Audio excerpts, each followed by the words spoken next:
Things went from I've got to find my sibling to I've got to fight my sibling real quick. And if that doesn't perfectly encapsulate the experience of having siblings, I don't know what does.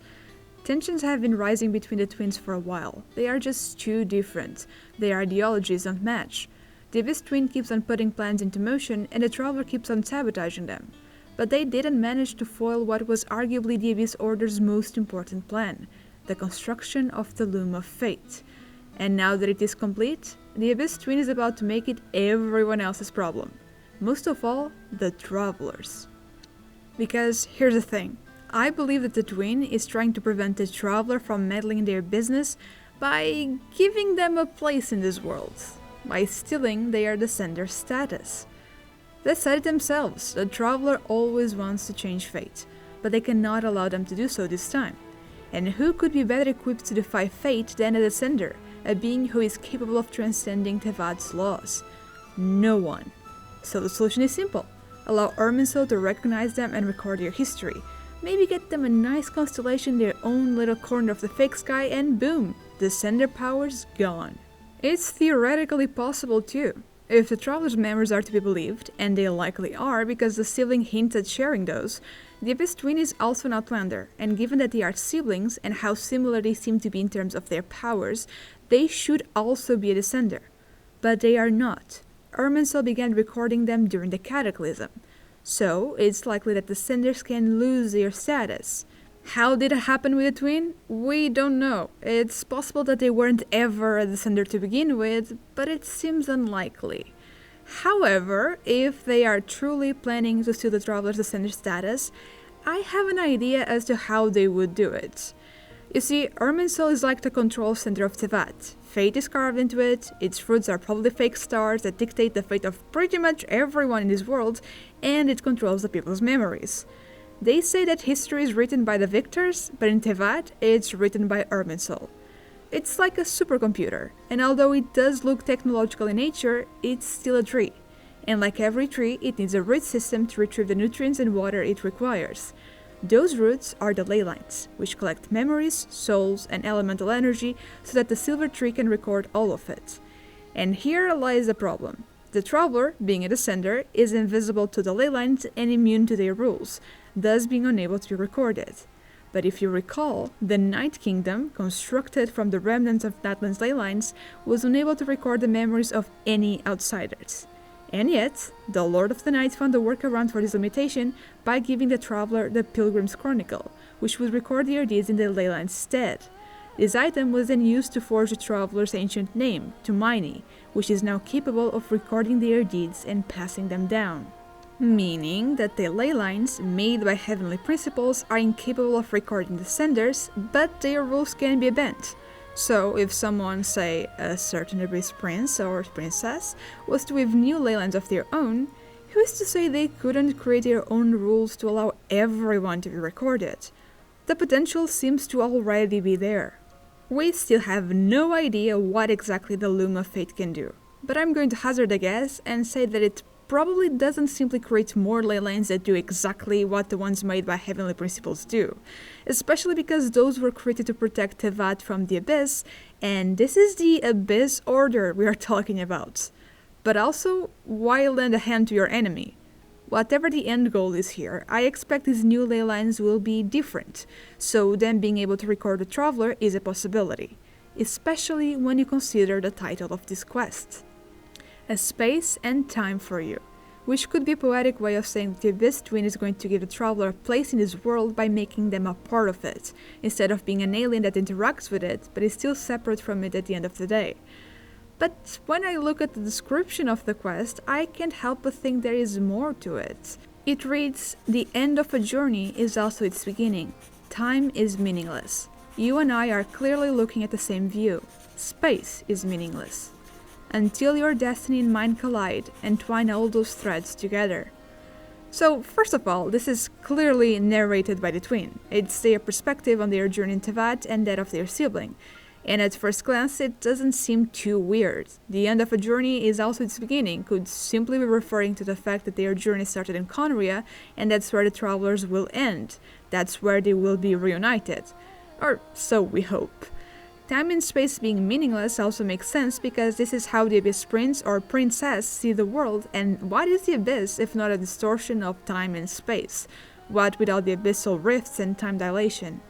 However, time being meaningless is also a callback to what the twins said to the Traveler the first time they were reunited. We have always had enough time. Which does not feel true. Sure, neither of the twins seems a day older than they were when they arrived, so maybe they are just referring to their longevity. They are probably immune to erosion too, as that was also dictated by heavenly principles, so yeah, they have time. But at the same time, they do not. The plot thickens, the pacing quickens, the story is gearing up for the end, there's so many factions making moves, there's so much tension being created. Things will come to a head. Celestia will be struck, and it will strike back. So, the Abyss Twin insisting that the Traveler finish their journey feels weird. Unless they know something we do not. Unless they want to steal the Traveler's Ascender status, not just so they can change fate, but also so that they have more time.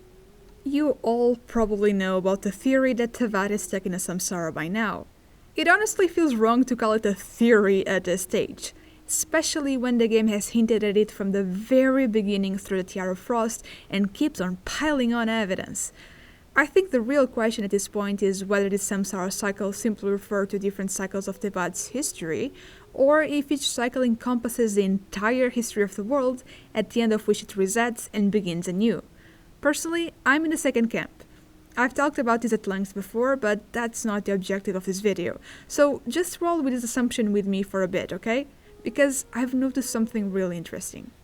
Let's say that the world resets at the end of each cycle and that the Abyss Twin knows that. Now, let's look at the first sentence of this quest description again. It suddenly feels a lot more ominous, doesn't it? What if the twin knows that they have enough time because they know that if they fail, they will get another chance, and another, and another, and another? What if they are just refining their plan through the cycles? But hold on, I hear you say.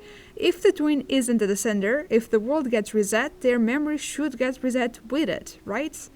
Yeah, probably, but don't forget Scaramouche, who erased himself from Irminsul, got his memory wiped, and then got it back because Nahida thought ahead and hid his memories in a fairy tale, which Irminsul could not recognize and alter.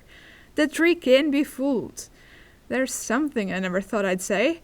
But anyway, if you think I'm stretching a whole lot here, you are absolutely correct. However, I'm not just going off one sentence. You know the interesting thing I said I noticed? Let's talk about Star Odyssey. Star Odyssey is an animated short that takes us through Skirk's arrival in Tevat and her journey in this world thus far. We see her arrive as a shooting star sometime between 400 years ago and the present, as Neuvillette was already Udex. But what really caught my attention is the end of the short, where we see Skirk looking at the doodle the Traveler made of the Sustainer at the very beginning of the game. Drawings in the sand don't tend to stand the test of time very well, which means that Skirk got to the beach right after the Traveler started their journey with Paimon. Let's be real, she was probably spying on them too. As she stands on the beach, by this drawing, she looks up and sees a shooting star. And I'd bet that wasn't put in the short just to look pretty. Tevat is surrounded by a fake sky meant to keep things out, so they shouldn't really get meteorites. Which isn't to say that they don't have shooting stars, they do. The fake stars can fall to the earth. That's what the Unreconciled Stars event was all about. And Farina was also familiar with the concept of a shooting star, so these are clearly not unheard of. But they must be pretty rare. The stars aren't meant to fall after all. But now it seems that all Outlanders who come from beyond the fake sky enter Tevat as a shooting star, which makes me think that what Skirk saw was another such Outlander. Of course, either this is someone we haven't met yet, or the timing doesn't really make sense. Unless this was meant as a metaphor. Skirk stands at the spot where the Traveler started their journey and witnesses their arrival that should have happened in the past. Meanwhile, the twin states at the end of the journey is also its beginning.